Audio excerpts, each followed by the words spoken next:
સરકારી ગાડીમાં પ્રયાગરાજ પ્રવાસ મામલે રાજકોટ મેયરનું નિવેદન સામે આવ્યું છે। રાજકોટ ભાજપના મેયરે આરોપ લગાવતા કહ્યું હતું કે રાજકોટ ટીઆરબી ગેમ ઝોન બાદ મને સતત બદનામ કરવાનો પ્રયાસ કરવામાં આવી રહ્યો છે। કુંભ મેળામાં સરકારી ગાડીના ઉપયોગને લઈને મુદ્દો બનાવવામાં આવી રહ્યો છે।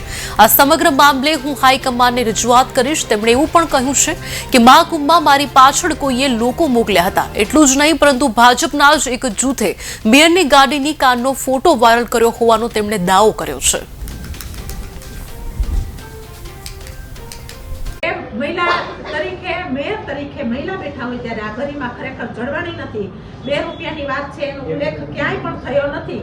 કોર્પોરેશન જે ભાડું લે છે એ ભાડા પ્રમાણે અમે ભાડું પણ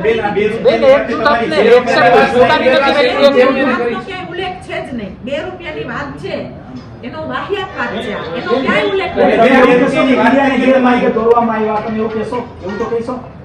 હવે આ બધા તમારા પણ પોતાના વ્યક્તિગત પ્રશ્ન છે।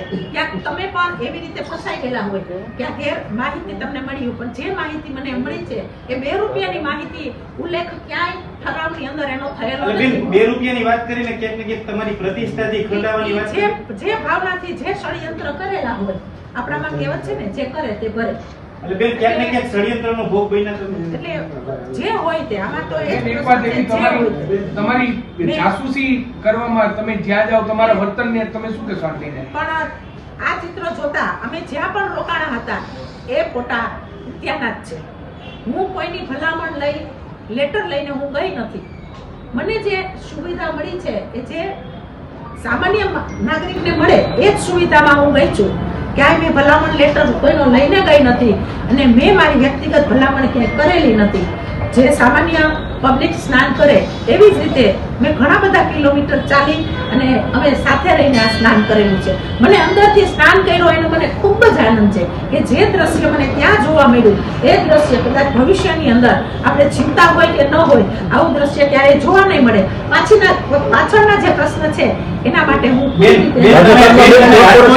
તમે રાજકોટના પ્રથમ નાગરિક છો, તમે મેયર તરીકે નહીં સામાન્ય માણસ તરીકે કહેતા, પણ આ કેવી દુઃખની વાત કહેવાય કે તમારી રેકી થાય છે।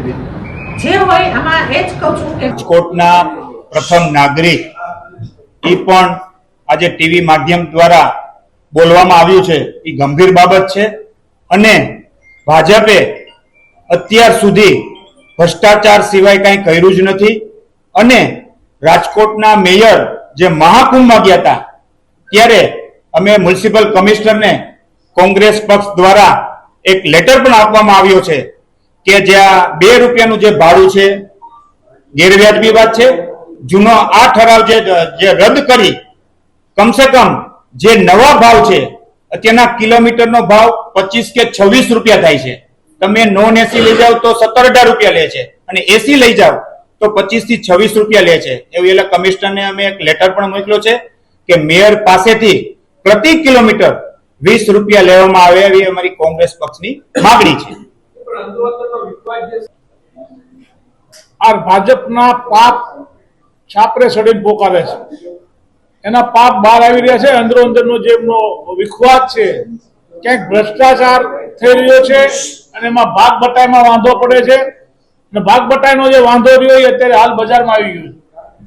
અમે તો વર્ષોથી કહેતા આવીએ છીએ કોંગ્રેસ પક્ષ તરીકે, વિરોધ પક્ષ તરીકે, કે ભાજપ ભ્રષ્ટાચાર કરે છે, કોર્પોરેશનમાં કરોડો રૂપિયાનો ભ્રષ્ટાચાર થઈ રહ્યો છે, પરંતુ રાજકોટની પ્રજાએ ક્યાંક ને ક્યાંક એમને સત્તા ઉપર બેસાડ્યા છે એટલે કરે છે। અમારો સીધો સવાલ એ છે કે રાજકોટના મેયર એક મહિલા હોય અને મહિલા જ્યારે પોતાની આપવીતી આજે દરેક મીડિયા સમક્ષ રજૂ કરી ત્યારે દુઃખની લાગણી અનુભવું છું અને વાત એ કરું છું કે રાજકોટના મેયરની પણ ક્યાંક ભૂલ છે। જે વસ્તુ ન થવી જોઈએ એ એમને કરેલી હતી। જે કપડાં સુકવવા બાબતની એની વાત કરું છું તો એમાં પણ અમારો વિરોધ છે। રાજકોટના સ્ટેન્ડિંગ કમિટીના ચેરમેને જાહેર કર્યું હતું કે કોર્પોરેશનના 10 વર્ષ પહેલા અમે જે ઠરાવ કર્યો હતો એમાં 2 રૂપિયા એક કિલોમીટર ગાડી લઈ જવા માટેની છૂટ હતી।